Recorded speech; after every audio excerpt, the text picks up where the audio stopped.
Hello and welcome to the Creative Cake System, designed by myself, Ceri Griffiths, in association with Katy Sue Designs.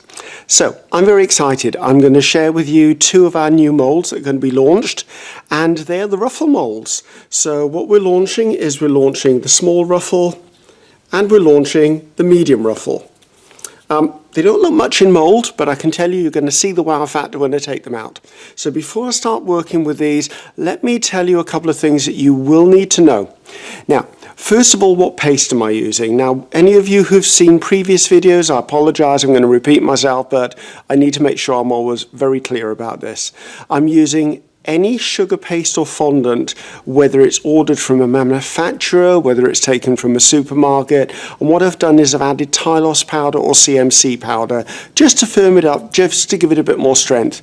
Now, as far as a recipe goes, I can't give you an exact recipe because a lot of it will depend on where you live in the world, humidity, temperature of the hands. Is the sugar paste or fondant you're working with soft and sticky to start with, or is it slightly firmer? So what we've decided is any shop bought or any bought sugar paste or fondant, approximately 500 grams or 1 pound of the paste with between 10 and 15 grams of CMC or Tylose powder. There's a little bit of a caveat in there. If you've got really hot hands, you need to use 15 grams. If you've got cold hands, you can get away with 10 grams. If you're in a very humid country, like say Malaysia, the Philippines, or Wales, it's always raining where I live, then you're going to need 15 grams in there. If you've got a very soft, sticky paste, 15 grams. If you've got a firmer paste to start with, you can do 10 grams. So what I would say is whenever you're using your paste, there's two things to look out for. Number one, if you're having difficulty getting it out of any mould, not just Katy Sue moulds, but any moulds at all, you need to look at one or two things. Have you dusted your mould first? And secondly, do you just need to up the CMC or Tylose quantity just to make it a little firmer?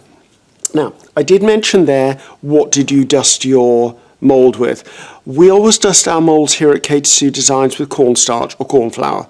The reason we do that is because if there's any moisture trapped in any of the detail that we put into this mould, if you dust it with the icing sugar would then make syrup with that little bit of moisture, whereas the corn flour would actually make sure that it dries it out totally. So I'm going to demonstrate both of these to you, so just to show how they work. So let's start with the medium-sized one first.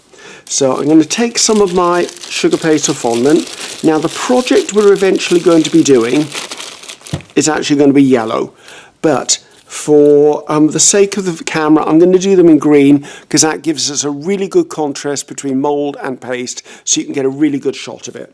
So make sure your paste is nice and pliable, warm it up with your hands, and then I take some of my cornstarch or corn flour and I'll go along. Now the places you need to make sure are in here where all of this undercut is. Now the team here at Katy Sue Designs always says I use too much cornstarch in a mould. However, my argument is I have absolutely radiators for hands. So with my radiator hands, I know it's going to be sticky. So I put it in and then I tap it all back out again. So there's nothing left in there. If there is, just give it a little bit of an extra brush just to remove it. So put that to one side at the moment to show you how I'm going to work with my paste. Take that off, it's going to be a bit much. Now, we always, no matter who we are, will do one of two things. We'll either grab too much paste or too little paste. So know that we haven't got a weight written on the packaging, but I've got a few tricks to share with you that will give you an idea of how much you need. I always roll it into a sausage first. It's one of the ways I work. I'll then take my mould. Now the sausage should lay down the middle, and I've found that if the sausage is only as wide as that ridge and that bit of detail there, that's approximately the right size. You'll see that I've left a large tab at either end. That's intentional. Don't think you have to cut these off. So put some cornstarch on my fingers and I'm going to walk my way up the mould with my fingers. This is just beginning the process to embed this into the mould. Once I've done this, we've got this scalloped edge along here. This is the one you need to focus on. So I'm going to do a rocking motion. I'm going to push this way and then back in, and I'm going to work my way all the way along this mould, pushing the paste down and under that lip. Once you're happy you've got it in place, you do need, a little bit of cornstarch for myself, you do need to focus on cleaning this edge. So the way I found best to do that is push the paste back up and then push it down again. You need to see all of these teeth along the bottom of this mould. This is part of the process that will give you a cleaner looking fluted edge or ruffled edge when we're finished. Working my way along, all the way to the far end. Again, you'll see I've left these tabs on here because I want them there for a specific reason. Now, once I'm pleased with that, I go along and give one more press down, and that just tucks that paste under that lip one more time. Once that's in place, I'll take off this end, the end that's nearest me, put that to one side. Now along here, there's actually a scalloped edge within that ridge, so I'm going to press the paste down into it. Now, you would probably think or naturally want to reach for a rolling pin at this point. Don't reach for a rolling pin. If you roll over the top of this, what you'll do is you'll press the paste in so far that all of the little ridges in it will thin the paste, and it's going to tear on you when you take it out or start to manhandle it a lot. So I've found I quite like an uneven surface here, because when the moulded piece comes out, it gives variation in depth. It also makes the ruffle look a little more natural. So I've pressed that in my fingers. I use this part of my thumb just to press down. Now, you would naturally think I would want a thumb swipe and clean that top edge off. I found it's easier and quicker not to. If I do that, sometimes I pull the paste out. So leave that and I'll show you what to do next. Now, holding the excess paste, I will take this and I will open this out just so I'm releasing that paste from the edge. I will then take this, turn it over completely. So once it's upside down, this piece of paste here will be giving me a little bit of gravity to help the mould start to release the paste. Otherwise, you're trying to pull it down. Now, I'm going to open the mould outwards and then walk my fingers along. And as I walk my fingers along, because of the nature of the paste and the nature of the mould, you end up with a beautiful ruffle. Now, obviously, we're still part of the way through the process. Now, my weapon of choice is a pizza wheel, because I love my pizza wheel. I'll trim the edges off, one edge, I'll trim the other edge there. Now, that ridge that I didn't clean with my thumb swipe, you can see there's a line. So if I want to keep the ridge, I just run my pizza wheel all the way along it, and that will give me that nice ridge at the top if I was using this as a one-off piece. Now, I tend to find if I'm stacking them, and you'll see the project shortly, I'm going to overlap them. So to overlap them, I'll take my pizza wheel and I'll hold it at a 45-degree angle. Now, remember, this is a sharp blade and this is my finger. So I rest it gently and at a 45-degree angle. I cut along this top edge because for the process I'm using, I don't actually need that top edge on it. So I do have options. So as a decorative fluted edge, I've got it. If I want to stack it, I've actually taken it off. So this allows me to put another molded piece over the top. The other good thing about this paste and this mold is I can then turn this into shape. So if I wanted to do some sort of scalloped frill, if I had a shape I wanted to put it around, I can do this so much more easier without the top edge. So that's the medium-sized one. So let's roll that back up and go and show you the small one. The small one is exactly the same process and it will give you exactly the same look, except obviously it's a bit smaller. So let me just massage this in.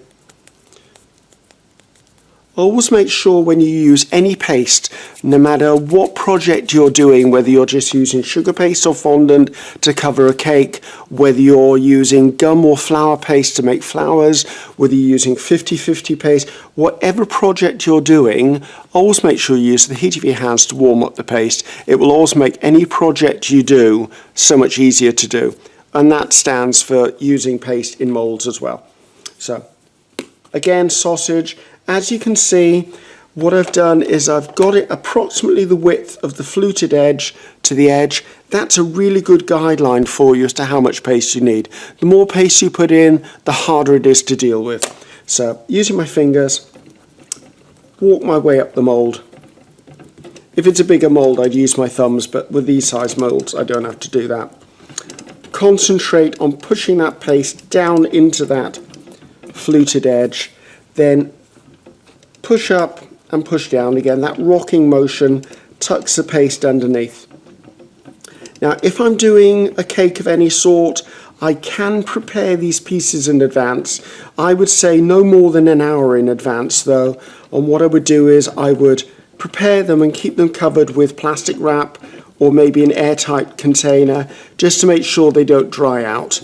But you can prepare them in advance, so maybe while your cake is chilling in the fridge, I could go ahead and do these ahead of time. So there you go. Just take a little bit more pressure to put that in place, and as I did before, I'm going to press this top edge down so that I capture all of that detail that Katy Sue has put into this mould for me. One more press with the pad here. Remember, I've found that using a rolling pin is a no-no. It works against you. I'm going to tear away that bit of paste because I don't need it, lift it up, open it out, and I'm literally just making sure that it's released, it's not sticking anywhere. Flip it over, open it out, and walk my fingers along the back of the mould. Coming out the end, there you go. That gives me my edge. I can just go in my pizza wheel, trim off the end bits. I'm very much a commercial decorator. I want to make sure that things are as quick as I can possibly make them. Then if I was using it with the fluted top edge, I can just come in, trim that to a straight line, so then I have this. It's got a nice fluted edge here that can use for ornamentation.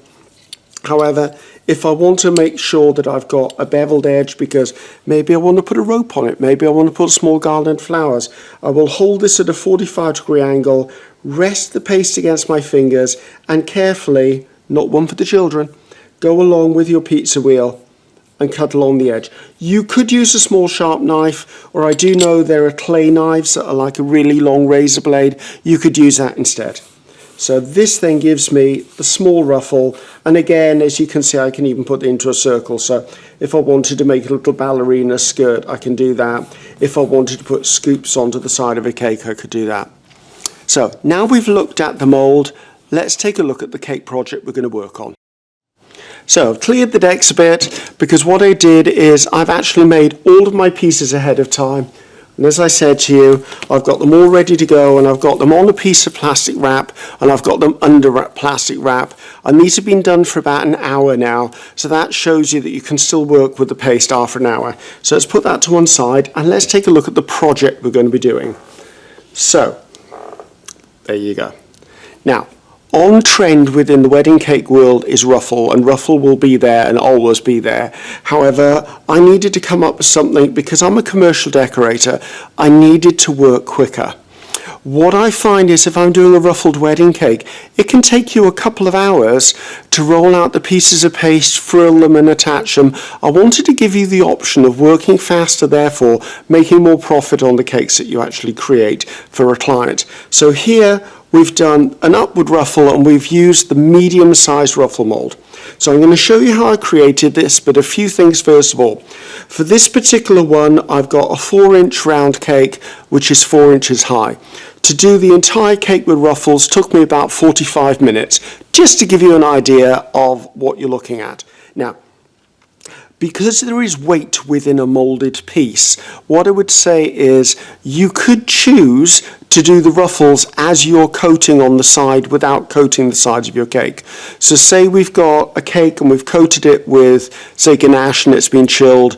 All I would have to do is put a bit of paste on the top of the cake, and then I could use the ruffles to actually be my sugar paste or fondant coating on the side of the cake.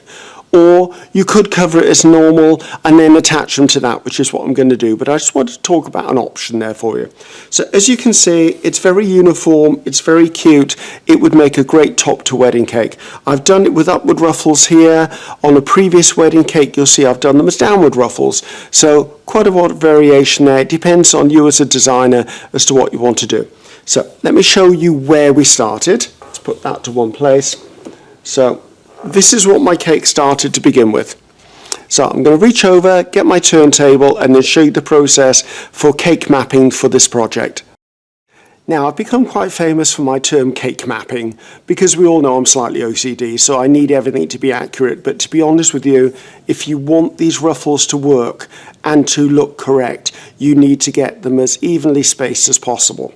So first thing I'm going to do is I need to make a side template for my cake, or should I call it a guide, because it's not really a template. Now I'm using quite a thick piece of card here. I would probably say a bit of cake box card is fine. Don't use paper, because paper will curl up on you. So I'm resting this on my board, so if this was freshly fondanted or sugar paste, you'd need to be aware that you're not marking your board. I do that, and then I take another piece and I will just mark on the top there, so I know where the top edge of my cake is. Now, another thing I want to do here is make some sort of sign there, so I know that that's the top of the cake. So now let's move on to a flat surface so I can show you what the next step of this process is. So here's my template, here's the top edge of my cake, and I've actually written top just to make it absolutely clear to me that I don't have any mistakes. Now I've made one strip of this, and I'm just going to cut it into chunks. No, it doesn't need to be any measurement whatsoever. This is just for me to play with, okay? If you want, you could make these pieces and let them dry so you know for future projects you've always got them handy. I'm now going to come in here. I'm going to lay these pieces onto this piece of card to find out how they will look on my finished cake. It will also tell me how many versions I'm going to need or how many strips I'm going to need. Now it depends on you as to how close and how far they actually are apart, but as you can see there, that's a good indication for me of the spacing I need to work at. Once you've done this here, the next step is get a pencil, and if you look from the side, you'll see where the bottom edge of every single piece of the paste is. And obviously the bottom one is at the bottom, and we're doing something slightly different at the bottom, but it won't affect the depth of that. So if I move those to one side, you can now see my markings. As I said, you could put these in a box and keep them for future, and they don't have to keep on cutting those up. I'm then going to take a ruler or another piece of card, and I'm going to come in here and draw across. Now I happen to know from doing this a few times that on average this gap is about 1 centimetre. But I don't want to rely on it being 1 centimetre because I can never guarantee exactly the height of my cake. We're all very good at trying to make things uniform, but there are no guarantees in life, so I want to make sure that I'm ready to go. This is my template now, so I know that every single one of these lines represents the bottom edge of a ruffle.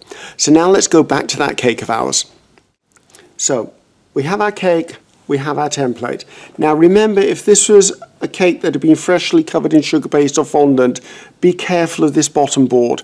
It could be for you personally, you do this whole process before it's mounted on its board. It's a personal choice.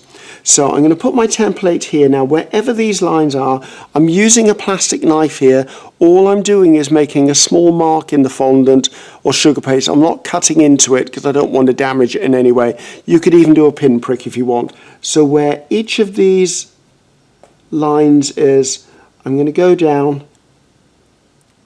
I'm just putting a little bit of a mark into my paste, move around a few inches and repeat it.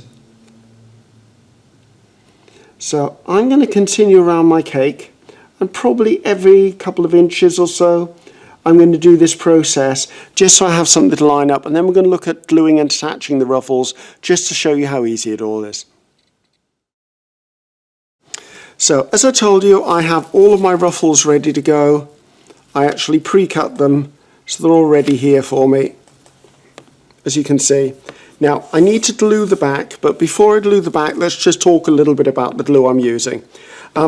It's just a glue I've made up myself. I've just got some warm water that's been pre-boiled, and I'll put a little bit of CMC or Tarlos into it. This just makes it down to a glue. You can buy a glue. You could attach them with piping gel if you really need it. I don't tend to find that works very well for me. You could use a little bit of water, but I'm always aware that if you're attaching something with water, you're making the paste soft, and therefore it might be a problem. I would not recommend attaching it with egg white, however, because obviously this cake is not going to be cooked and the egg white won't be pasteurized. So taking my piece of paste here, it's the medium size, and as you can see, I cut the top ridge off. I'm going to come in. Now I'm putting enough glue on this to attach it. I'm not putting a huge amount of glue on it. I don't want it swimming around. I want it to be slightly sticky. Whenever I make my edible glue, I make my edible glue slightly firmer, just so that it's not a wet syrupy look. Make sure you glue this top edge as well, because that's going to attach to the cake, but when you actually layer it, this will then attach to the bottom edge of the previous one. So put that to one side. Now you can lift this up. It's got quite a little bit of a body to it. It's not going to move around. I find with the first one, I attach it in the middle. Now I'm going to come in and I'm going to look at my cake, and I'm going to attach it at the bottom where those lines are. The important thing is to get it on the cake before you start fussing around with it. Now once it's in place, I can then slide this up or down until it actually meets that top mark. Now, as a helpful hint, this should obviously lay up against the top edge of the cake, so you can go in and work around it. I use my fingers just to cup the bottom. I find if I press too hard at the top here, I could distort these ruffles. So if I just roll it to me, unfortunately, I have to have it facing me to be able to make sure it's all lined up. The first one is obviously the one you need to do the most work with, because it's the important one. So just make sure it's all nicely laid up. Right, that's pretty much that. Just again, make sure it's cupped up against the cake. I'm a big one for check, check and double check. You will probably go back to this in a few minutes and find it might have slid down slightly. That's fine, just as long as you're aware you need to keep an eye on it. Now when it comes to fitting another piece in, I would naturally advise don't glue the whole piece, then try and stick it on and juggle with it. Look at your piece of cake and actually lay it against the cake dry and decide where you're going to cut it off. So I'm going to cut that excess off. Keep your little pieces. Make sure these little bits are kept because you can use them on the next strip. So I know that that's going to fit into this gap.